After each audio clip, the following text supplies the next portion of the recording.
Manila Broadcasting Company. Sa balita, komentaryo, isyu, serbisyo publiko. Aksyon Radio! Sa Bacolod, Aksyon Radio! Aksyon Radio!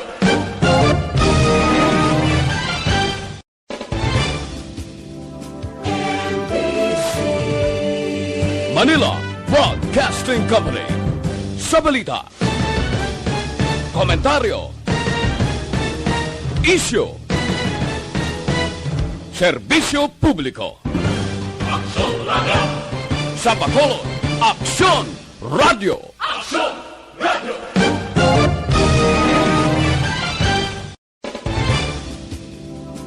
Aksyon! Balita Evening Edition. Magadulong sa inyo sang mga nagapanguna nga balita lokal, national, international, sports, kag entertainment. Aksyon! Aksyon! Balita Evening Edition. Kag karon ang inyo news team.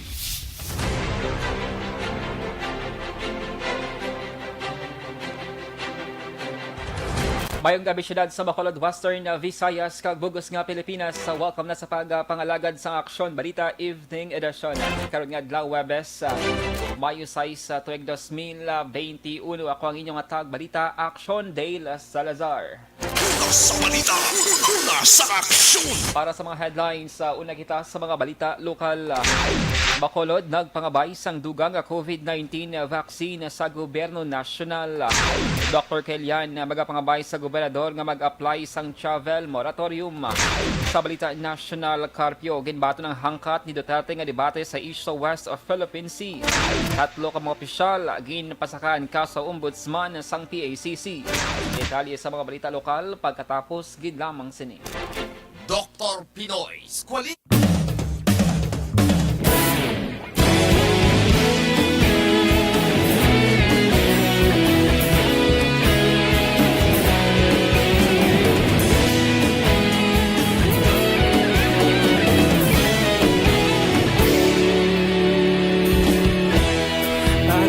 Yung banwa, mabugnaw nga hangin nagadapyan na.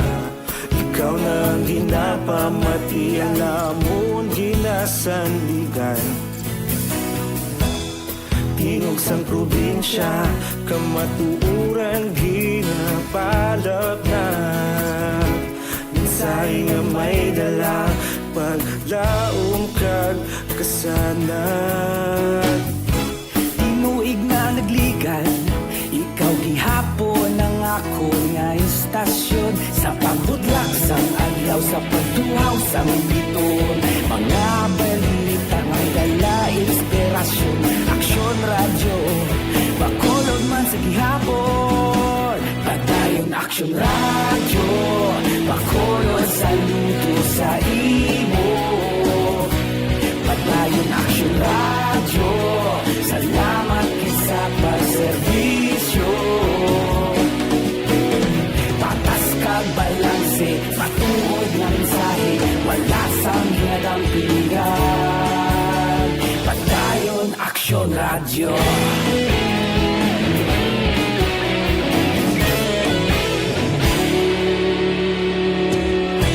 Bacolod nun kag Negrosanon, inyong pamatian.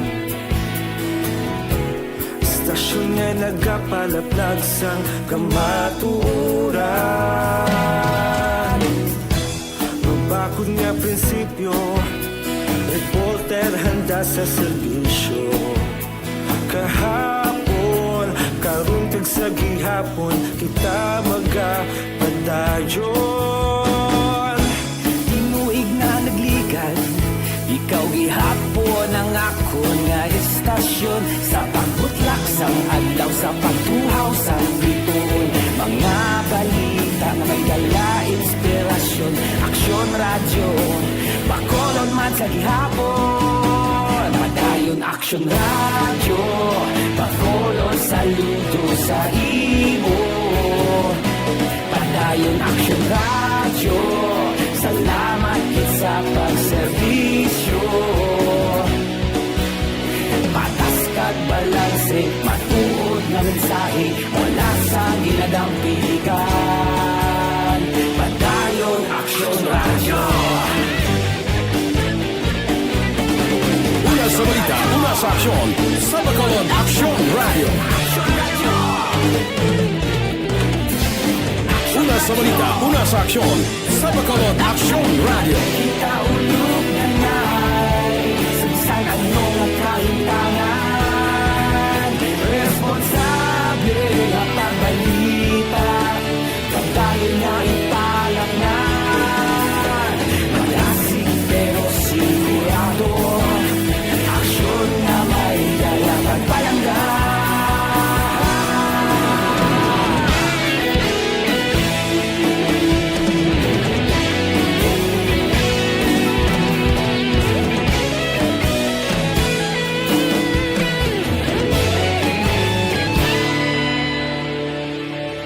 Padayon Aksyon Radyo, Bacolod saludo sa imo.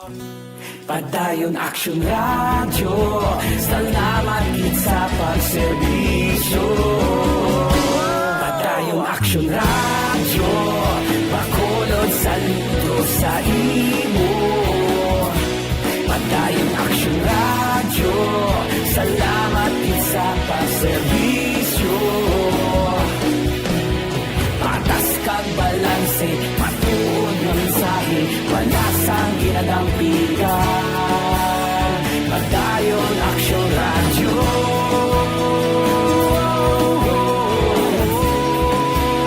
Padayon Aksyon Radyo.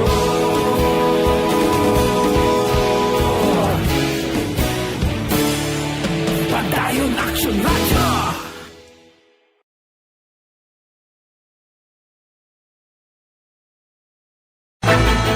Don't just throw away questions and statements. Kasma ng aton sining nga Facebook page pagiya sa Aksyon Radio.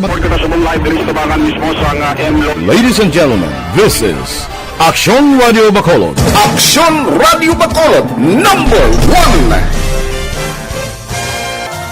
Nagpanguna ang Aksyon Radio Bacolod sa pinakaulihing survey sa Nilsing nga kakuha sa commanding radio station share para sa fourth quarter sa tuig 2020. Kami nagapasalamat sa aton mga kaaksyon sa padayon nga pagsalig kag pagsuporta.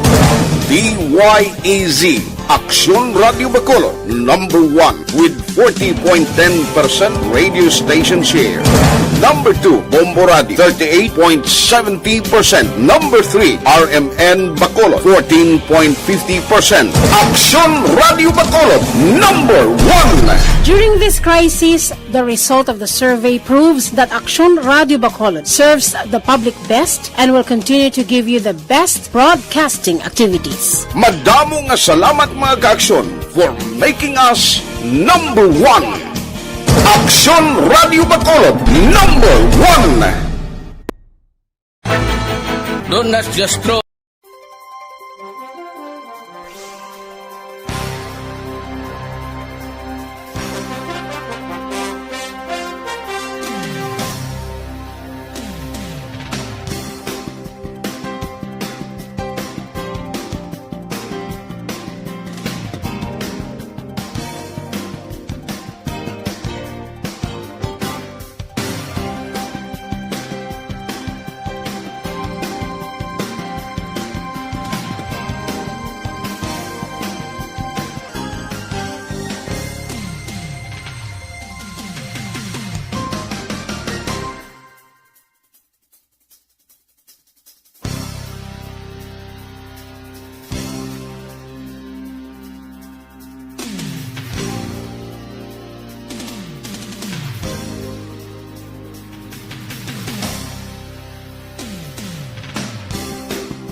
Una sa aksyon!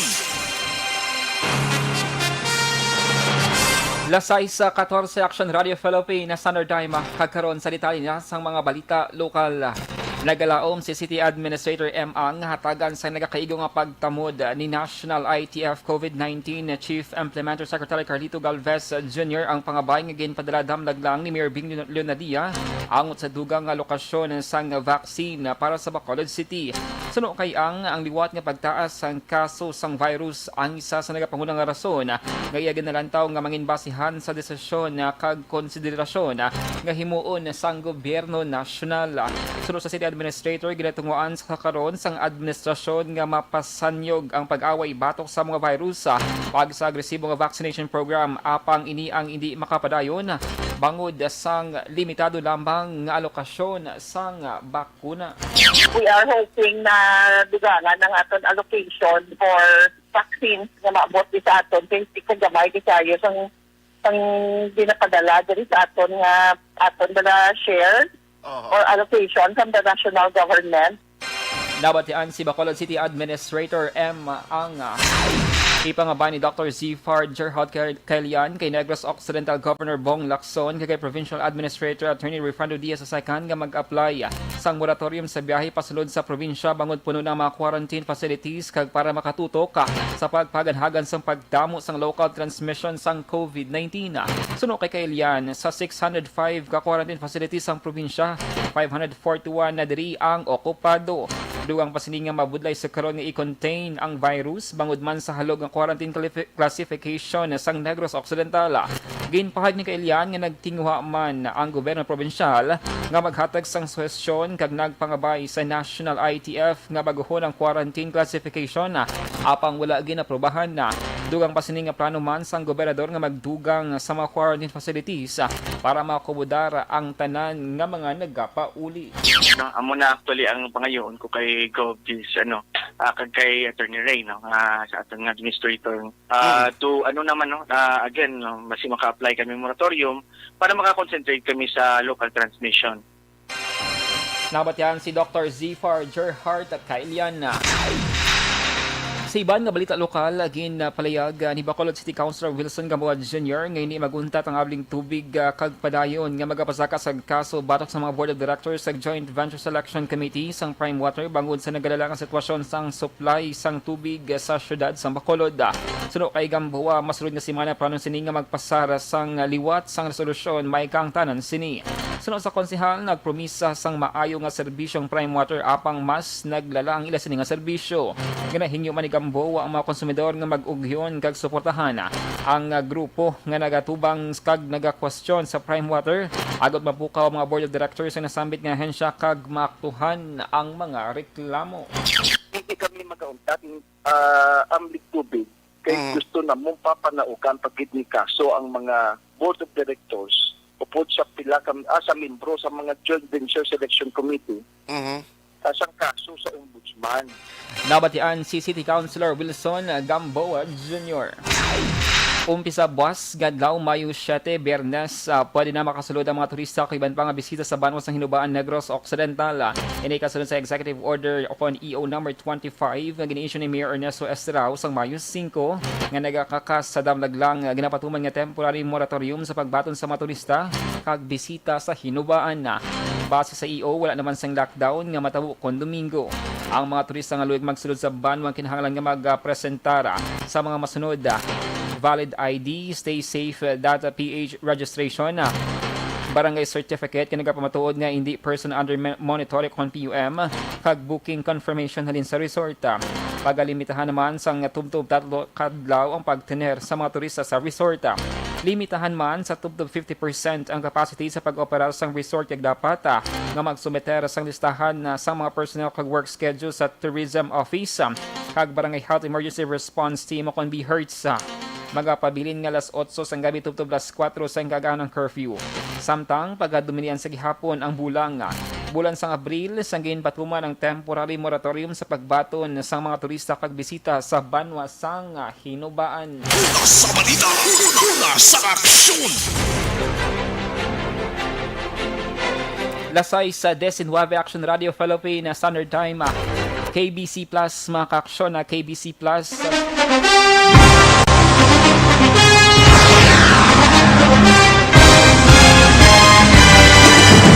Mga balita nga una nabatian, mga impormasyon nga nakaapekto sa pagpangabuhi sang tanan, drama nga naghatag kabuhi sa istorya sang paglaom, paghigugma kag pagpasimpalan, serbisyo nga makatalandog balatyagon kag nagbunga sang pagsanyog, istasyon sang tanan sa sulod na sang 51 ka tuig, istasyon nga hindi kamupag kalipatan. 7 ka mga kongresista, 1 ka gobernador ang araw sa nagkulist sang pedaya pamangkot to nagligad para pamaninga linaw wagay sa ngalan wala to naman nga maglapit na lang ang eleksyon pagwa. Sakit lang kung kays nga katapos ang media nga mag-report lang sa senaryo kadisan mahatagan kamo tsansa nga makapalayag sang inyo hibubunot batok sa pulis. Jaya kontra Wala niya tsansa mo. Nagpasarhag na ang kamara. Wala ang ila counterpart sa Senado. Nagpabungol-bungol. Kamuda daw pinagusto lang sa kamara. Insulto sa Senado. Una sa balita, una sa aksyon, Sabado, Aksyon Radio.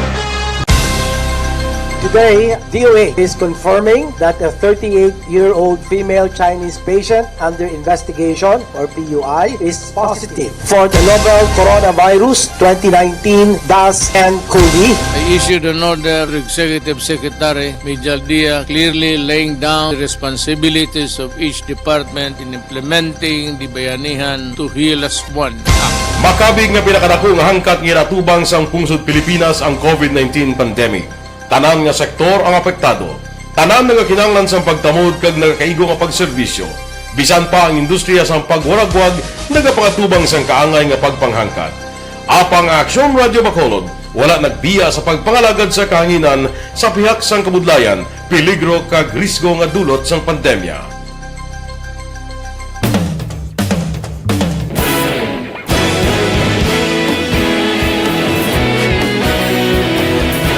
Sa sunod na sang 51 katuig, nasaksihan ang dedikasyon sa Aksyon Radio Bacolod sa pagdulong sa mga balita kag impormasyon para sa interes sang mga pumuluyo.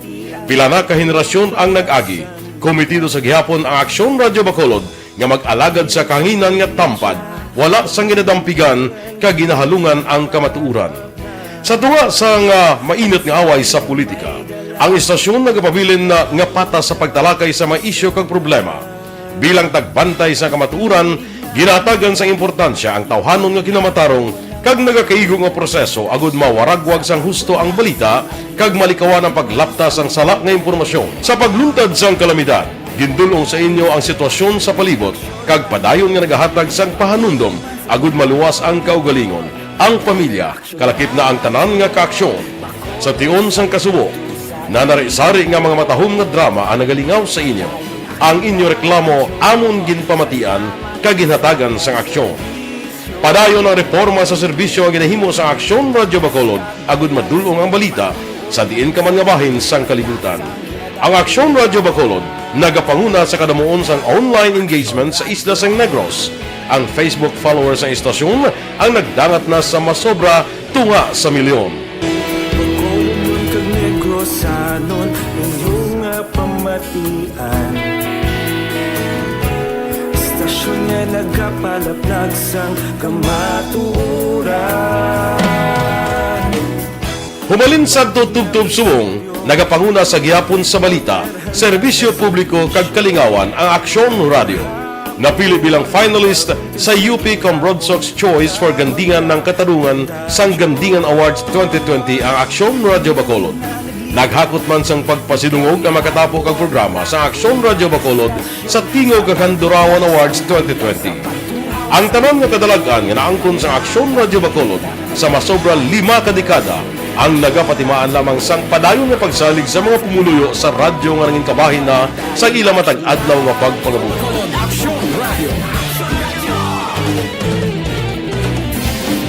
Una sa balita, una sa aksyon, sa Bacolod Aksyon Radio. Kaulog na na'y sansay anong nakahintangan. Responsable ang pagbalita, kagaya na na morning, bilog nga dakpanwa sa Bacolod, bilog nga probinsya sang Negros Occidental. Aksyon Hotline. Mayad-ayad nga aga sa liwat sa aton sini nga magka-aksyon nga nagamonitor na karon nga aga sa aton. Maayong udto Pilipinas, Aksyon, Balita, Banat Bulig. Mayong hapon naman sa ito mga palanggagamang itang palamati. Ay inyo naman kubos nga lagad sa Tito Wilma, upod ninyo karong nga hapon sa pagpangalagad sa palatuntunan.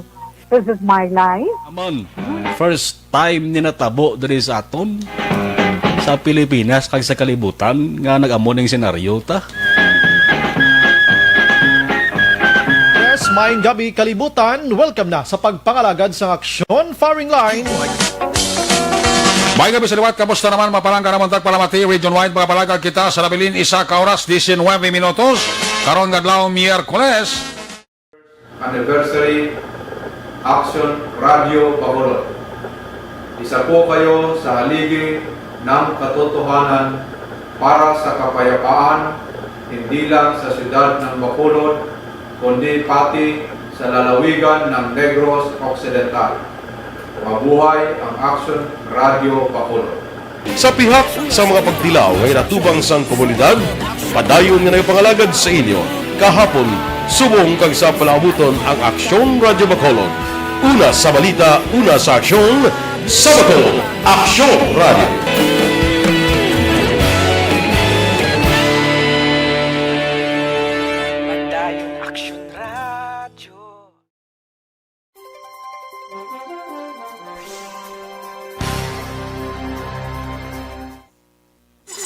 Sa aksyon!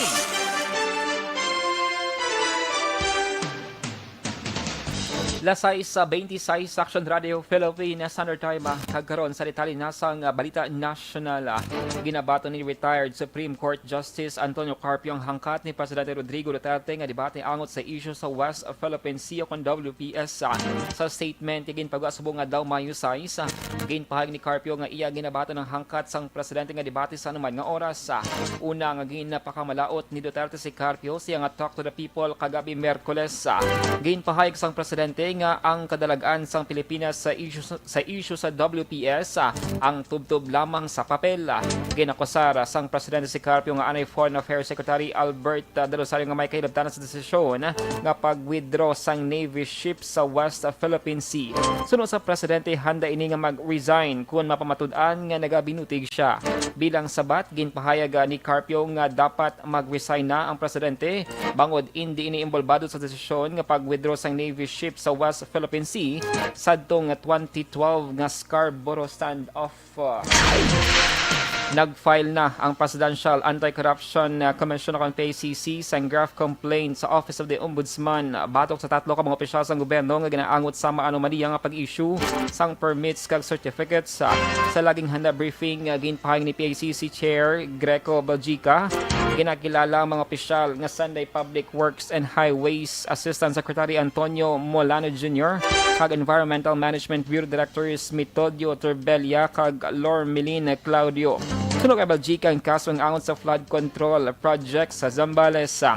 Wala na nagpalayag sa Belgica sang dugang detalye pero nagpasiguro nga iya na sumiter ang mga dokumento sa Ombudsman lakip ng investigation reports ang PACC. Plano man sang PACC nga mag-file sang kaso administratibo sa tatlo ka mga opisyal nga karon wala pang makahatag sang ila nga komento. Sa dugang pangabalita national, magabaton si Presidente Rodrigo Duterte sang second dose sang Sinopharm vaccine. Inibisan nga iagin pangabayang pungsod China nga bawion ang gindonara nga mga bakuna. Ginpahayag ni Presidential Spokesman Harry Roque nga hindi pag-iuli ang second dose para matapos ini ang proseso. Sadtong Lunes ang ginabakunahan ng Presidente sang Sinopharm vaccine nga mayara sang compassionate special permit pero wala sang emergency use authorization. Sunod sa mga eksperto, si Duterte ang pwede nga bakunahan sang Sinovac vaccine para sa second dose kung hindi makakuha ang Sinopharm sang approval. Sa balita, una sa aksyon! Lasay sa 29 Action Radio Philippines Standard Time DTX 500 capsule mga kaaksyon na epektibo nga pangontra sa free radicals.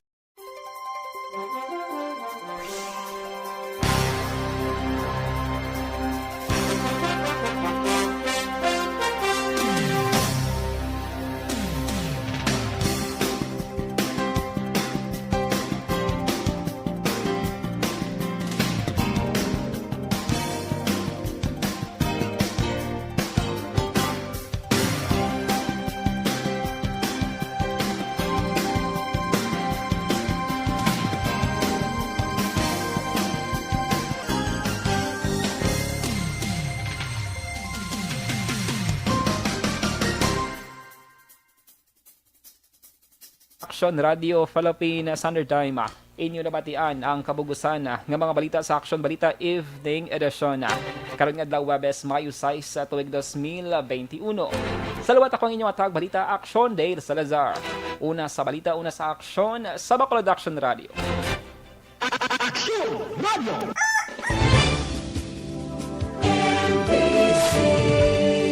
Manila Broadcasting Company.